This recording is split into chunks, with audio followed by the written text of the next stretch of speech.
Everyone, welcome to another mini blog. আর আজকে আমার ছিল কলেজে অ্যাসাইনমেন্ট জমা দেওয়ার দিন। আর হঠাৎ করে আগের দিন রাত্রিবেলায় এতগুলো অ্যাসাইনমেন্ট দেয়, কিন্তু আমার সময় হয়নি, তাই জন্য আমি সকালবেলাতেই লিখি। আর আমার কাছে A4 পেজও ছিল না। তো যাই হোক না কেন, বাড়িতে হচ্ছিল দশহারার আজকে একটা পুজো ছিল, তাই জন্য মা দেয় চিড়ে, মুড়কি, দই, আম, এগুলোই বলে খেয়ে যেতে। আর কেকটা করেছিলাম, তোমরা বলবে যে কেমন হয়েছিল। আর এখানে একবারে আমি কলেজের জন্যও বেরিয়ে পড়েছিলাম ডেলিভারি করে। আর অর্পিতার সাথেও দেখা হয়ে যায়। আর এটা হচ্ছে আমাদের কলেজ ক্যাম্পাস। তো কলেজে গিয়ে অ্যাসাইনমেন্টটা জমা দিই, দেন বেরিয়ে আসি। আর আজকে না ভীষণ গরম ছিল, কারণ মেঘলা ছিল, বাট তাও একটা গুমোট ভাব ছিল, ভীষণ গরম লাগছিল। আর আমরা এতটাই টায়ার্ড হয়ে গেছিলাম যে আমাদের আর কোথাও ভালো লাগছিলো না, তাই ভাবলাম যে না যাই অর্পিতার বাড়িতে, কারণ আমাদের আবার পড়তে যাওয়া ছিল দুজনের একসাথেই।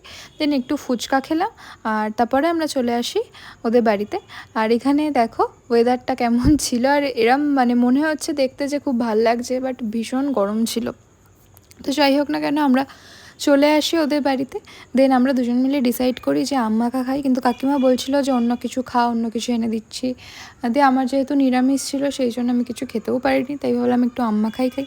আর আমার এখন কারেন্টলি এই ঠাকুমার ঝুলিটা দেখতে না ভীষণ ভালো লাগছে। আমি এখন খাবার সময় ঠাকুমার ঝুলি চালিয়েই থাকি, আর সবসময় আমি এখন এইটাই দেখছি। আর এখানে তারপর আমরা চলে যাই পড়তে যাওয়ার জন্য। আর এখানে দেখি ডাব বিক্রি হচ্ছে, আর কাকিমা বলে যে তুই কিছু খাসনি, তুই এইখানে আমি ডাব কিনে দিচ্ছি, ডাব খা। তাই জন্য এই ডাবটা কিনে দেয়। আর এই ডাবটার ভেতর না শ্বাস ছিল, আমি বলেছিলাম একটু শ্বাস দেখে দিতে, আর এটা ভীষণ টেস্টি খেতে ছিল। দেন আমরা এইসব ডাব টাব খেয়ে একদম পড়তে চলে যাই, আর তারপর কোনো ক্লিপ নেওয়া হয়নি। তো আজকের ভিডিওটা তোমাদের কেমন লাগলো সেইটা আমায় অবশ্যই জানিও। আর এরকম ভিডিওগুলো দেখতে আমার চ্যানেলটা সাবস্ক্রাইব করতে ভুলো না।